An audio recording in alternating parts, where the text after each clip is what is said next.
Welcome back. Well, yes, we will go to that, but take a look at the latest figures coming through from the NCDC concerning the confirmed cases of COVID-19 pandemic. So there you go, 65 cases confirmed.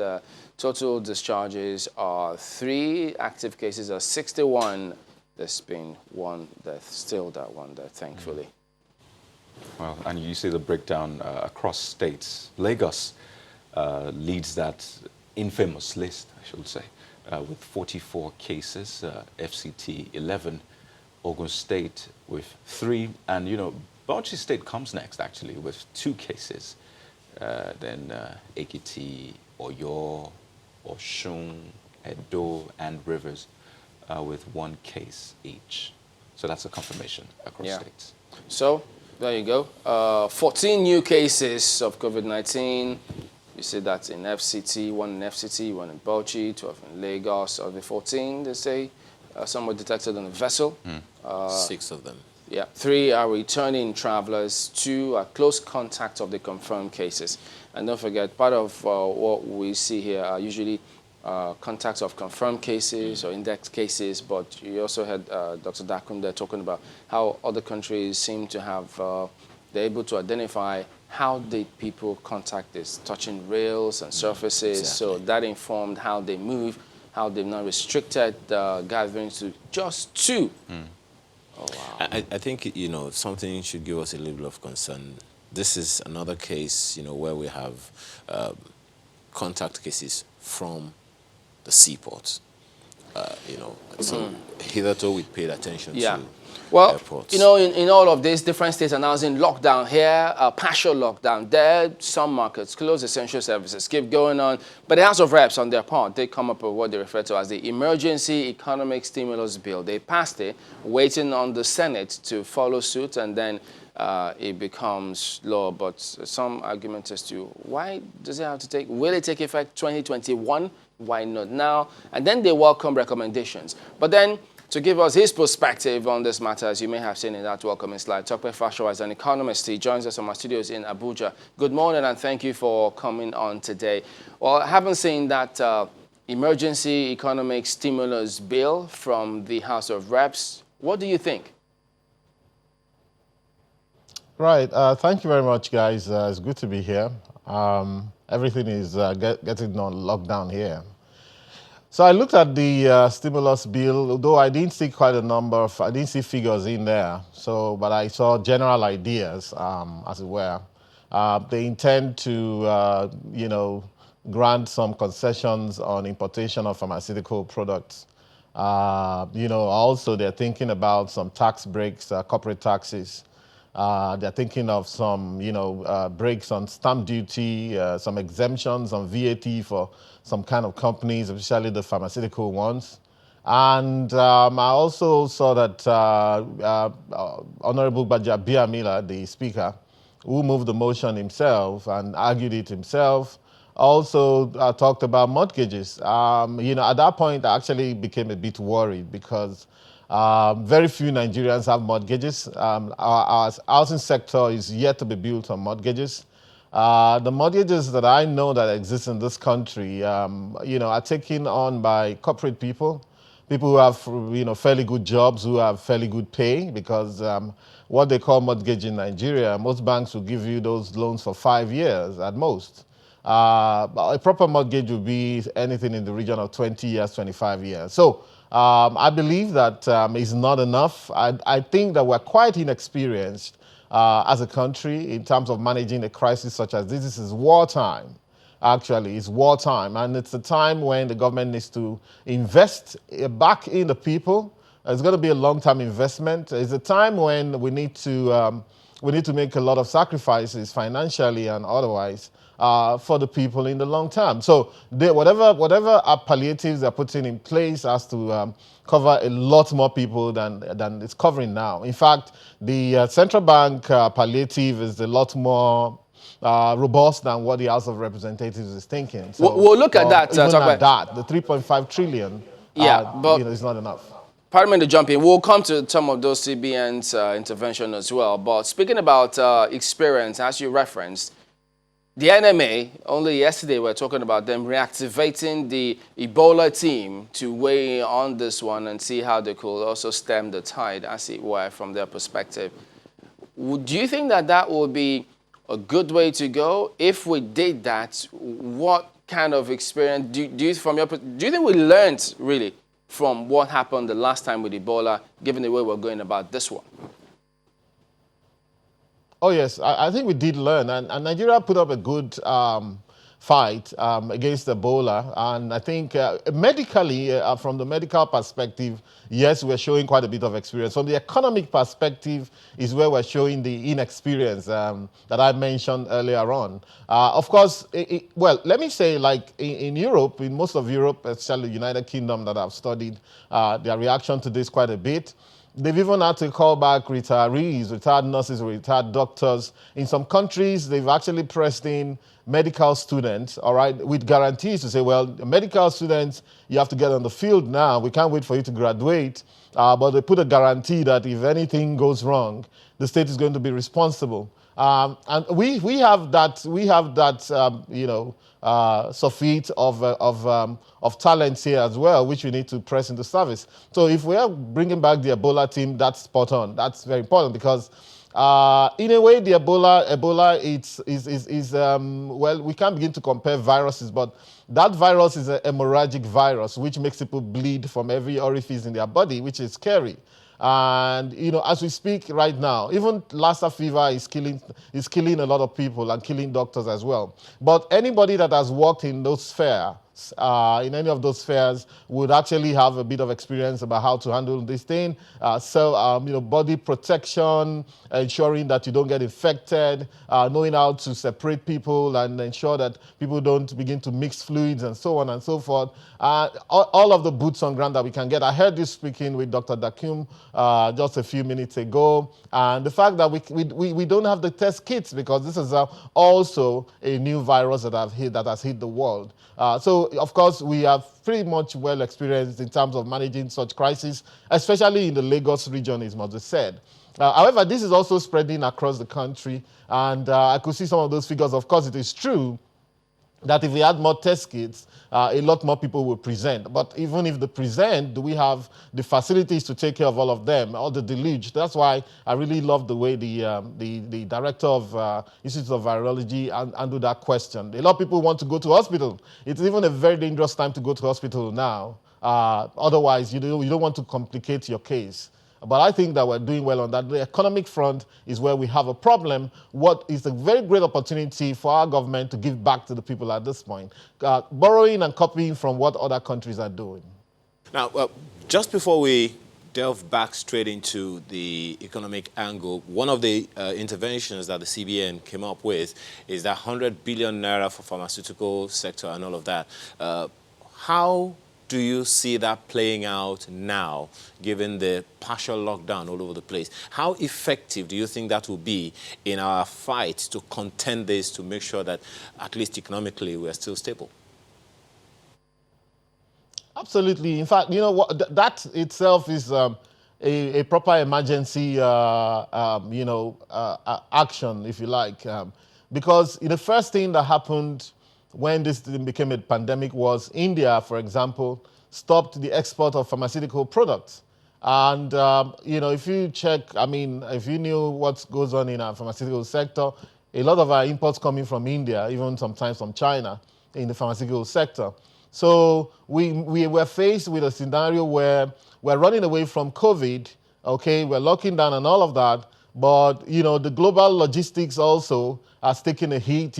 I heard you mentioning shipping the other time. So what it means is that we can't even import generic drugs as you may, So we're faced with just having to make do with whatever the Emzols of this world, the orange drugs of this world, the Dana Pharmaceuticals and so on, that are resident in Nigeria, what the SmithKline, I don't know if they're still very active, what they can produce. That's why the central bank made it very clear and very quickly in their first meeting that, look, we're going to be giving some incentives, in fact, in terms of loans to the pharmaceutical sector so that they can produce. But I've also heard the NAFDAC DG say that, look, even the pharmaceutical stash, which is gotten from yam and cassava, where if you look at, agricultural exports in the world, Nigeria is top 3 in those two. In fact, we're number 1 actually in cassava and yam in the world actually. But what we do is we export all of these things abroad, and then but the pharmaceutical starch we need, we don't get it here. So that's going to be a problem, of course. But it's great that at least the initiative that they put on the table is great. That the banks, hopefully, they will continue to open, however skeletally, to ensure that some of these disbursements go on. The central bank itself can only intervene from the monetary angle, but we still need a lot of more fiscal intervention, on ground for the people, for people who don't have large companies, for example, who can actually access loans from the banks. Well, we received information concerning the fiscal measure that you talked about, that the president says once the work is done on the budget, we'll have more figures on that. But take a look at some of these recommendations from the FG and CBN interventions coming on your screen any moment now. The federal government is releasing money to Lagos, slashing benchmark of the to $30 per barrel, Central Bank of Nigeria's intervention and all of that. You know, with all of these interventions that you see, Mr. Fashua, a number of pundits are still saying we might be heading towards another recession. Do you think these and many others that have gone before and may come after is able to keep us away from another recession? We're heading towards a global depression, right? We're heading towards, something akin to what happened in 1930 to 1939 or worse, the Great Depression. It's a global issue. You're shutting down these economies. I mean, you heard President Trump saying that, look, the American economy wasn't built to be shut down and that he wants to come back by Easter, And, of course, the people in the health sector are saying, no, if you do that, you're going to infect more people. But, the gentleman Trump, look, I'm on his side on this issue because he's balancing things out, because what happened in the Great Depression was, of course, a lot of unemployment, a lot of crime. I always keep saying that's the time you hear about the John Dillingers of this world, bank robbers, train robbers, John Dillingers, Bonnie and Clyde, Babyface Nelson. And in fact, do you know that in Nigeria as we speak, opportunistic small crimes are increasing? People holding people up for mere phones, things that we never used to see, that rampant anymore in times past, in recent times. So all of us, we have to be on guard. We don't want a scenario where the economic crisis that will be precipitated by this COVID-19 will end up killing a lot more people than the COVID, than the virus itself. So that's the thing. So look, it's not just a Nigerian thing. For me, I think that we should brace up and just tell ourselves the truth.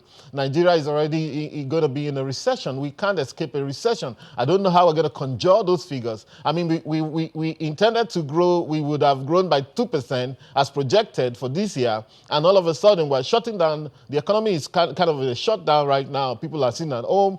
There are 41 million MSMEs in this country.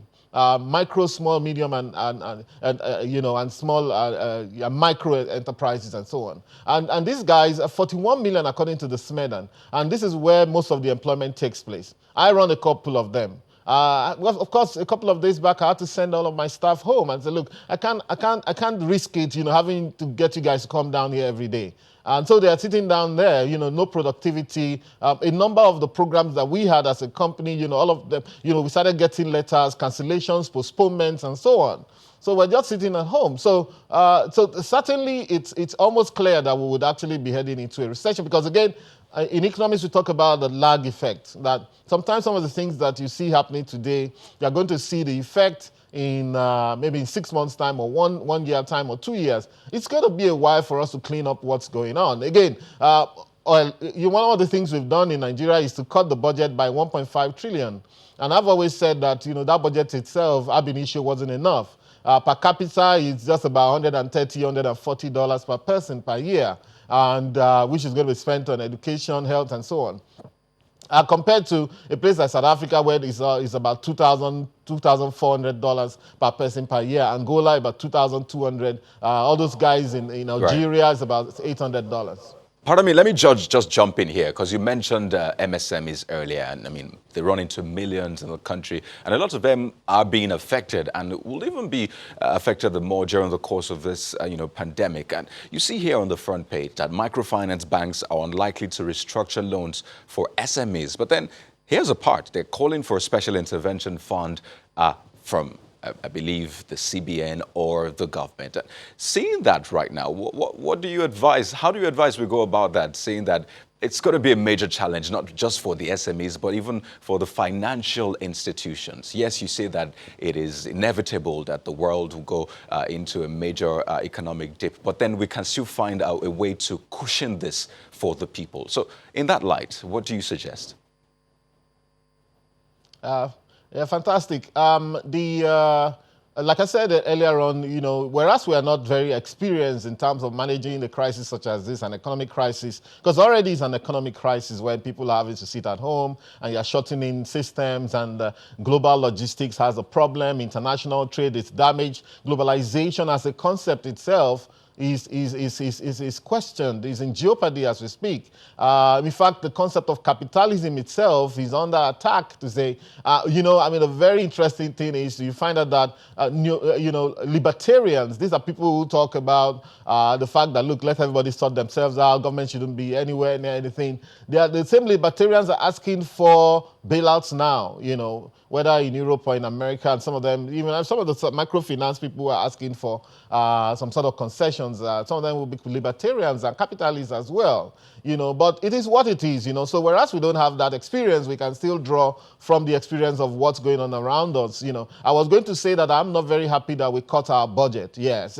Look, we're in very difficult times, but in economics, we talk about pro-cyclicality and counter-cyclicality. Well, that the pro-cyclicality is when you take a decision that worsens the problem, all right? So crude oil goes down, we rush and cut our budget by 1.5 trillion, when we should actually be putting more money in the system. Fine. If you're going to cut your budget by 1.5 trillion, you have to show us how you're putting a lot more money in the system, which is part of what we're trying to do. So now we have this 3.5 trillion from central bank. We have X number amount that's going to come in from the initiatives from the National Assembly, but it's not enough. As a matter of fact, it's a good time to think about how we can put in 10 trillion into this economy. So yes, it's right that the microfinance would ask for microfinance banks to say, listen, if we are going to give forbearance to people who have loans with us, if we are going to give moratorium, if we are not supposed to pursue them at this moment in time, how do we survive? And of course, they can tap into some of what the central bank is putting together. But I want to say that experience-wise, we need to understand that this is a time to think big, all right? And, the investments we're going to make, and then the concessions we have to make, all right? So we have, in the U.S., they're putting in place $2 trillion. In the United Kingdom, they're putting in place 330 billion pounds. In Canada, $75 billion. Though the one in the UK, for example, the UK one is, about 10 to 15% of that is direct intervention. They are even talking this morning or yesterday about the fact that people who are self-employed need to get something as well. You don't just look at people who have who work in offices. People who see are what you're saying. Going to be getting I see what you're saying, Mr. Fasua. Every month, are you suggesting from June? Pardon me. Now, it seems you're suggesting that we spend our way out of this. And you mentioned 10 trillion. Sounds like, a good thing on paper. But the question is, can we even afford that right now? Where can we get 10 trillion naira from? I mean, our budget is just a little bit above that. And even at that, before this whole crisis came in, we were struggling with, our debt profile, having to raise revenue. And now you still think we can get 10 trillion naira to pump into this economy. From where? I said earlier on, it's wartime, right? It's a good time. We go back to fundamentals of economics, right? And if you look at what they're doing in Britain, and even some of these countries I mentioned, Australia is putting in place about $11 billion and so on. If you look at how they some of them are having to raise funds by increasing debt. This is a time to increase that debt, because, you have to give impetus back into your economy. And again, so what kind of debt are we talking about? Some of them are doing debt. Some of them are having to, print and spend, which is also going to increase money supply in society. It may drive up inflation and so on. So in the UK, what they're doing is they've actually cut rates as low as 0.25%. And they reckon that if they issue debts now, if they issue bonds now, sovereign debts and sovereign bonds, that people won't buy them up. So I read somewhere that, they can issue that bond, and the Bank of England itself will be the one buying some of those bonds in order to push money out into the society. So government issues bond, but the Bank of England buys the bond. But the bottom line is you're pushing out a lot of money into society. Like for example, this money they want to give to self-employed people. Nigeria, I now realize that Nigeria has a great opportunity here because, hey, Nigerian government can still issue bonds at 13-14%. I know that there were some things that they did last week, but they expected foreign investors to come and buy. Mistake. And of course, we saw that in the open market operation they tried to issue last week or so, was it last week or 2 weeks ago, that they had very little subscription because they depended on foreign investors. This is the time to do domestic borrowing, okay? And many Nigerians will be happy to invest in, call it a war bond, call it a kind of intervention, where people... Let me take you back. Can still issue... Let me take you back to what you referenced about how do those self-employed and the people out there benefit from some of these stimulus plans. Well, we do remember that the former Vice President, Atiku Abubakar, did make some recommendations, one of which was that he wanted the distribution of 10,000 naira to about 30 million households as foodstuff supplements, provision of 1,500 free airtime to 100 million mobile phone lines for emergency calls information, reduce pump price, suspend stamp duty. But then the CBN has come up with what they describe as this 120 billion naira private sector coalition against COVID. First, what do you make of those recommendations, and how should these funds apply, the one that CBN is coming with, such that people who you reference can benefit from it? Very much. First, let me take that private sector 120 billion intervention. Look, the problem we have on hand right now is we have a 1 trillion naira problem on hand. We need to begin to think in 1 trillion naira. Look, this is the first time that it seems like, they let the people get something back from government.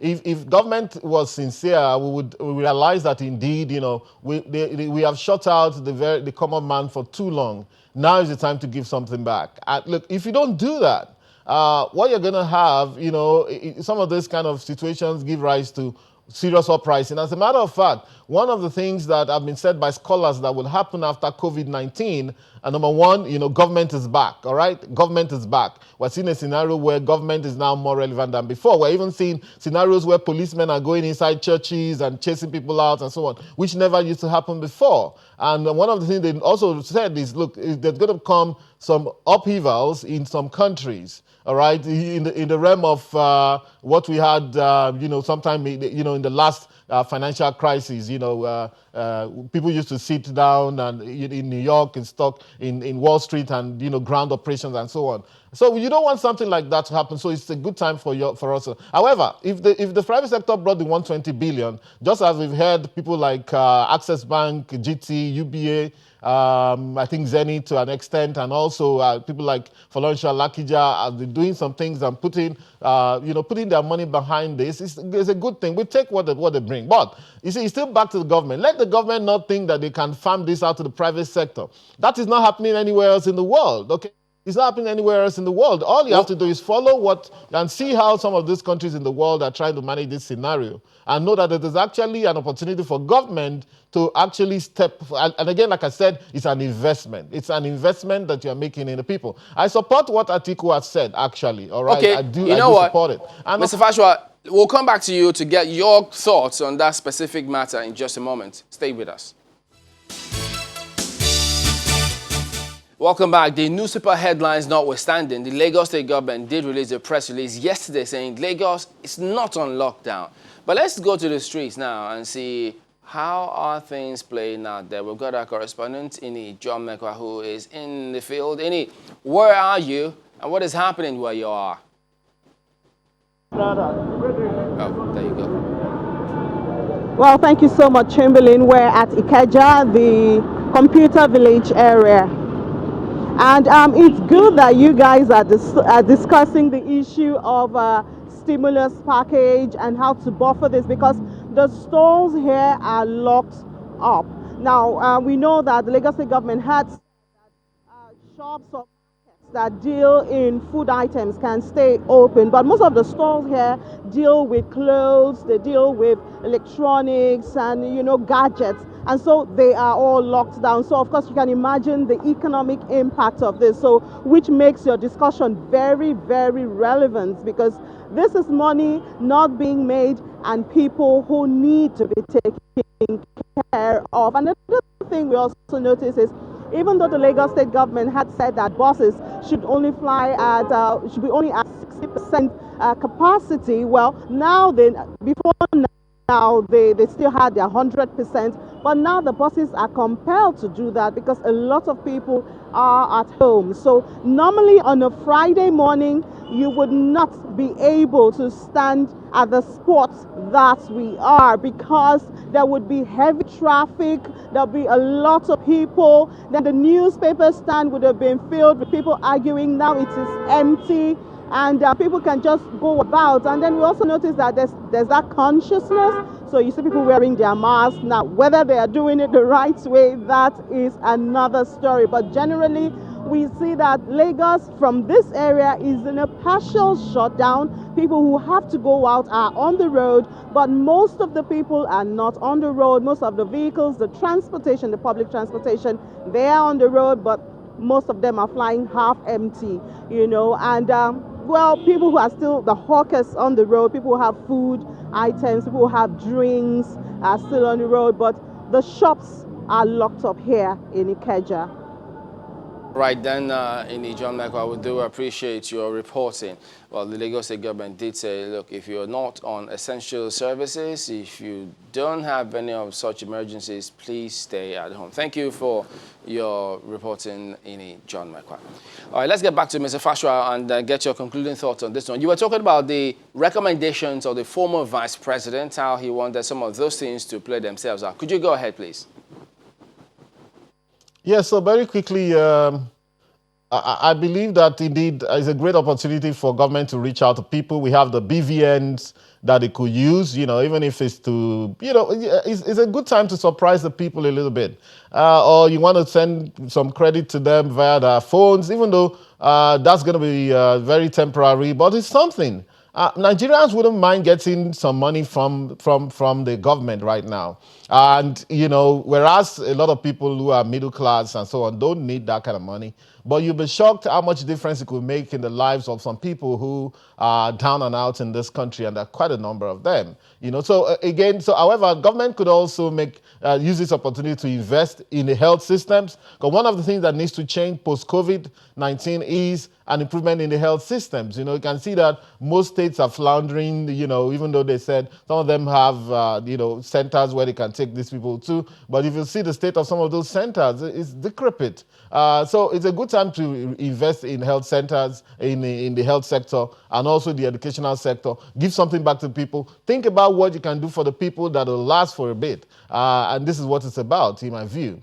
So it's not enough to just give monies or loans or make available loans to companies. We should see this as a fundamental inflection point for the government to reach out to the people and actually make a difference at least once in a lifetime. However, we should also be prepared for an extended period of economic downturn in the realm of maybe it is predicted that there'll be a 12% drop in global but Mr. GDP. Fashua, And let me ask you this, Mr. Fashua. That across every country. Do you think that we've got that structure to channel those resources to the people who will get it in private sector, the people who eke out a living on a daily basis?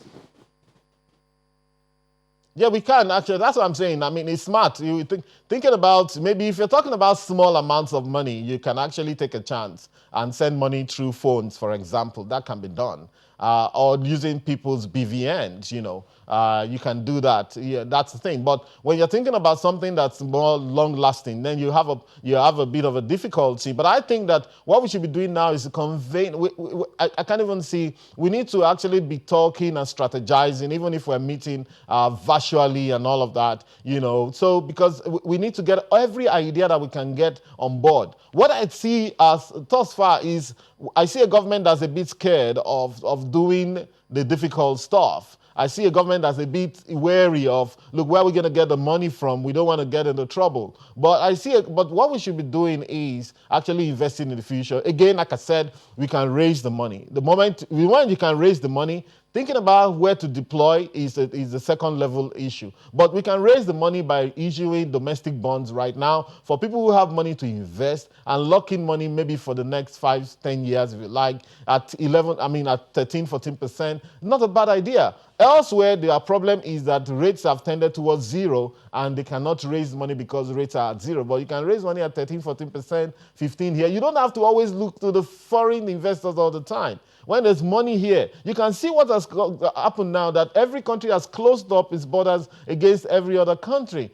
And so that means that at the end of the day, every country is on their own. It's a great time for us to actually think about how we can improve productivity and increase productivity and even begin to think about some level of self-sufficiency in some of those things that we import. That at the end of the day, a country is only as good as what it can make for itself and how it can make the lives of its people better. It's a great opportunity to invest in human development as well, all right? Because again, at the end of the day, you're only as good as your people.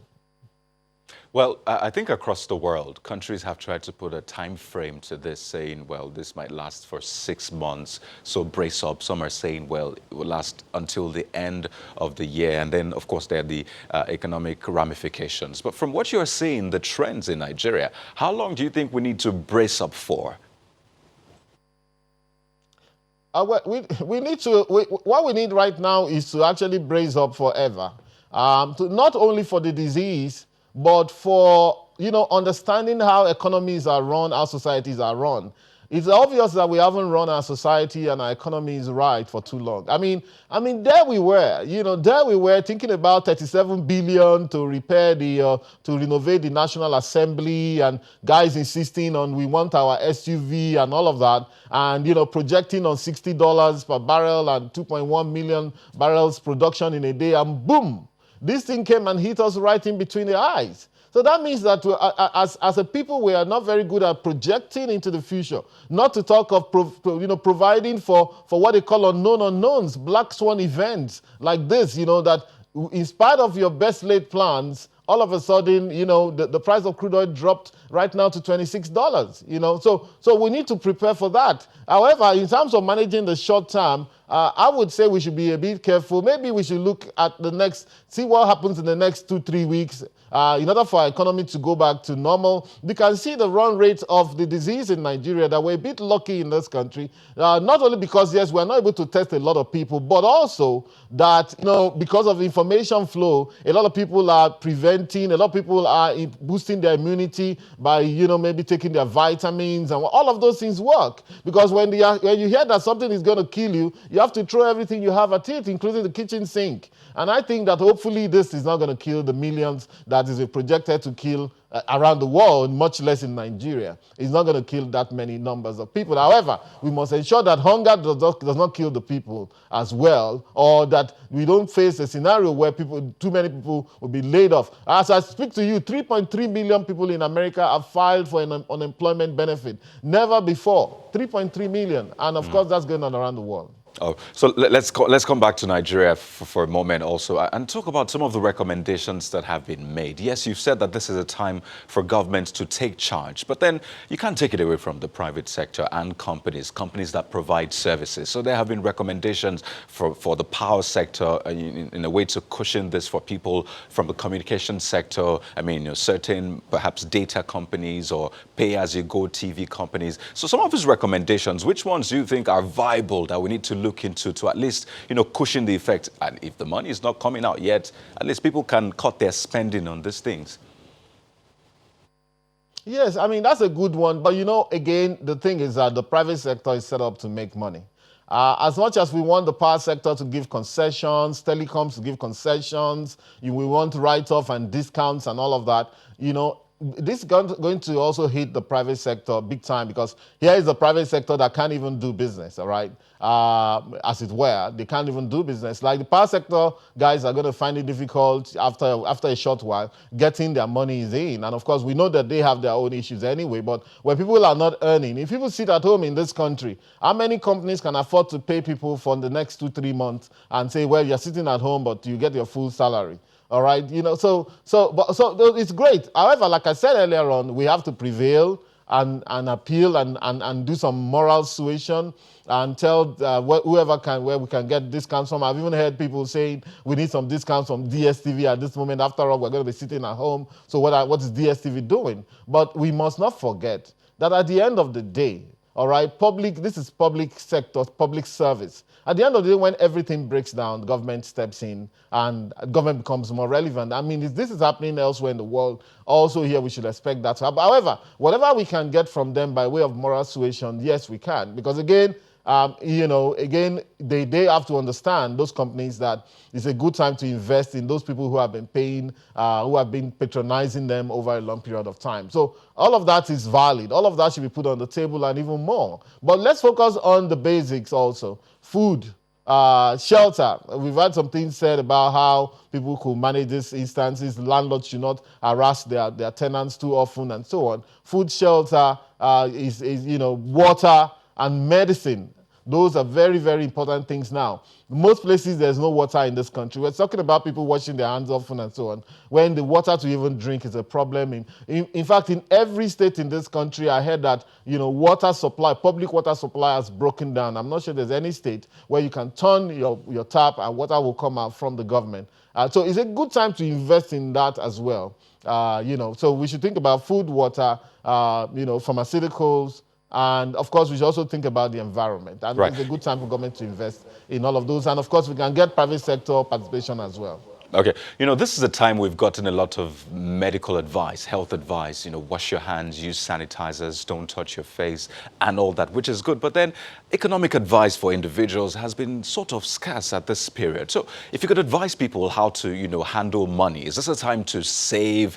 Is this a time to spend money? Is this a time to invest? How should people tackle this period with their money? If you could just, give individuals and families some of his advice at this time. Well, I think that, thank you very much. That's a great question. I think that it'll depend on the estate of whoever we're talking to. All right. It's a good time to invest for those who have made money in this country, and there are quite a few people.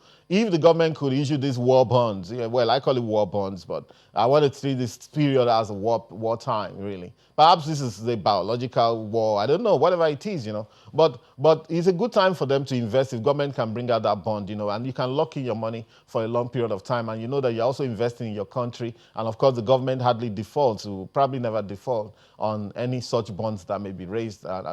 For the middle class people, it's a good time to ensure you're careful how you spend, but also it's a good time to remember family and friends who may not have at all, because at the end of the day, we want to ensure that whatever little we have, we spread it around a bit and tide everybody over in this period. It's not a good time to spend money on frivolities and, luxury and all of that, Nobody's trying to make any point. I mean, we find ourselves all of a sudden in a scenario where even our big men cannot travel abroad to treat their illnesses anymore, because maybe just a few planes will be allowed into other people's airspace at this point in time. So we are all faced with the fact that, look, one message has been passed across by this event to everybody, that you have to actually, at the end of the day, stay in your country and fix your mess and fix whatever it is that's wrong with your country, because you can't get anybody else to do that for you. So if you have money, be very careful, spread it out, and make a certain provision for emergencies. Mind you that, look, as much as we're all at home, some people still fall ill from other illnesses. You have to know how you're going to manage that and so on. Our hospitals should actually be a bit lenient on people who show up for other kind of ailments and so on, who may not have money at this time. Everybody is going to have to make some sacrifices at this moment, and that's where we find ourselves.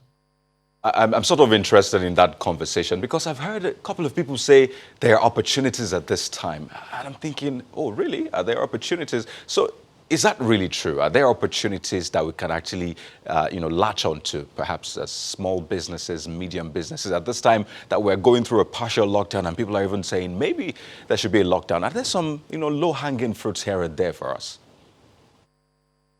Of course, well, in every downturn, especially in every economic downturn, there are opportunities. If you look very well at your society, you look at how to provide solutions to problems that people may find. However, those opportunities may not be manifest in the very, very period of crisis. For example, I've heard, someone like maybe Jumia Foods may be making quite a bit of money now, but if they can actually get food from restaurants to deliver. But I've been getting quite a number of advertisements in my email, in my mailbox in that regards.